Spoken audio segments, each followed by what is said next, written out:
What's up guys, Everything Apple Pro here, and with the release of iOS 9 yesterday, there's been a huge state of confusion. A lot of people are asking me, should I update to iOS 9? Is it going to make my phone slow? Is it going to make it faster? What's going to happen? Well, with this video, I want to answer all of those questions, and this is actually a pretty ambitious video I'm trying. In this video, I'm going to be showing you how iOS 9 compares to iOS 8. Now, this being the latest stable version of iOS 8, being 8.3, and iOS 9 Beta 1. Of course, these results are subject to change, but in this video, I'm going to be comparing speed, I'm going to be comparing battery life, as well as Wi-Fi performance, and I want to see if the storage did indeed improve, and I'm going to be seeing how the temperature has changed, because reportedly a lot of people have seen temperature changes between these firmwares. So I've got a little laser gun over there for that, and I'm going to be performing these tests on every single iPhone processor. So starting with the 4S, 5, 5S, and an iPhone 6 and 6 Plus, which run the same processors. Alright, so let's go ahead and begin. Alright, now first things first, before I get into the speed,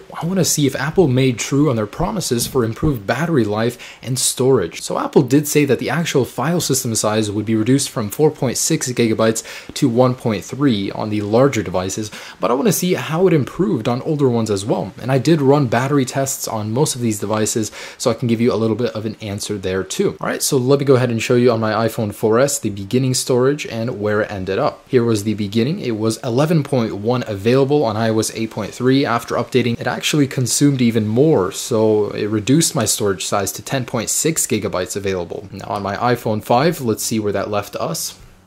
So I started with 55.7 gigabytes on 8.3, and I ended up with 54.4. So that actually shrunk as well. So that's another gig 0.3 that disappeared. I mean, that's the opposite of adding storage. But on the larger devices, I noticed there was a little bit of an improvement. So on my 5S, I started with 53.6 gigabytes, and after updating, I got 54.4. So a little bit less than 1 gigabyte was added through the iOS 9 update on my iPhone 5S. Now on the 6 Plus, I actually started with 52.3 gigabytes on iOS 8.3, ended up with 54.1. So almost 2 gigs of added memory. So for some reason, it's been reversed on older devices. iOS 9 takes more storage right now, but on newer ones, 5S and above, it adds storage. So interesting. So when it comes to battery life, iOS 8.4 was a little bit worse than iOS 9. I got a few more minutes of runtime, actually about 1 minute out of iOS 9 on my iPhone 4S. So not much of an improvement there. On my iPhone 5 on iOS 9, the battery life was a little bit worse, so it wasn't an improvement at all. And unfortunately, I cannot show you on my newer devices. Geekbench crashed on iOS 9 on both devices, so I was unable to get a result, but it appears that the battery life is better on newer devices, and I'll have a follow-up for this in the final test. So here's the startup on the 4S, iOS 9 on the right. 3, 2, 1. So it looks like iOS 8.3 is up and running first. iOS 9 I've noticed takes a while. I mean, it hangs, so let's go ahead and see how much longer this is going to take. Wow, I did not expect this much of a difference. How much more does it possibly have to load? Man, I'm going to time it next round. That's crazy. I didn't think it would take this long, but there you go. So there is quite a difference there. Wow. On the iPhone 5, starting in 3, 2, 1. And we're off. So iOS 8.3 is on. Let's see. Oh, it's about 4 seconds faster than iOS 9. Still a delay even on the iPhone 5. Start up on the iPhone 5S in 3, 2, 1. And on this one, looks like iOS 9 was just a tad bit faster. Failed there, but with iOS 9 ahead, maybe half a second to a second. That's more like it. iPhone 6 Plus in 3, 2, 1. Alright, looks like iOS 9 is first, about 2 seconds faster than iOS 8.3. So looks like the newer the device is, the better it's going to run it so far. In the meantime, I'm going to go ahead and launch some apps and see which one it's quicker on. iOS 9 is on the right of all of these devices. Alright, so 4S, let's launch the App Store. iOS 9, looks like it loaded a couple seconds faster there. Weather. So it looks like it's loaded and usable a couple seconds faster. Let's try it on the 5. So 8.3 was faster here. iOS 9.0 on this guy. So actually it looks like it was faster on 8.3. All right, on iPhone 5S, let's go ahead and load the App Store. iOS 8.3, tad bit faster. 8.3 was a little bit faster. Looks like 8.3 is faster than iOS 9 on the 5S. Let's go ahead and see the 6 Plus. Looks like iOS 9 was a tad bit faster. iOS 8.3. iOS 9, wow. So looks like speed-wise, I'm getting very similar results. In most cases, iOS 9 is a little bit faster, and the reason it's not always is because optimization. You know, Apple, it's beta 1, so it's not really a fair test in the first place, but overall it is looking good, right? So unfortunately, my plans keep getting foiled.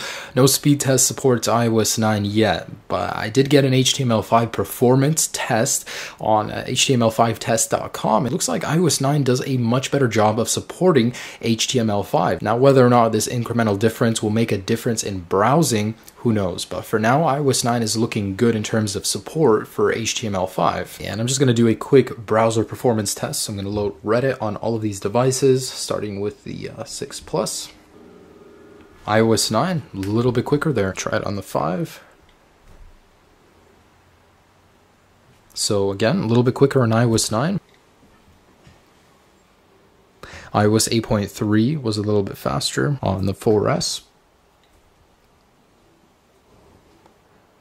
Looks like iOS 8.3 was just a tad bit faster. Overall, performance is looking good. On older devices, looks like iOS 9 actually makes the performance just a little bit worse, and that proves true for system animations as well. They're a little bit choppier on older devices, but there is a definite improvement on newer ones. So at this point in time, I really wouldn't recommend upgrading to iOS 9 on a 4S or an iPhone 5, but if you have a 5S or above, you know, go for it. It will improve the performance as well as the storage required will go down. But there's one last thing. I want to test the heat, you know, the heat production of the firmware, because a lot of people, especially on the 6 Plus, have been telling me, you know, the heat, it's a lot warmer in iOS 9. So I've got a meter here, and I'm going to go ahead and test the heat. So while downloading a large game, I'm going to go ahead and point this at the iOS 8.3 device. Man, it looks like I have 94 degrees. Definitely an increase, and I can feel it. I mean, these devices are a lot warmer. So there's definitely about 2-degree difference.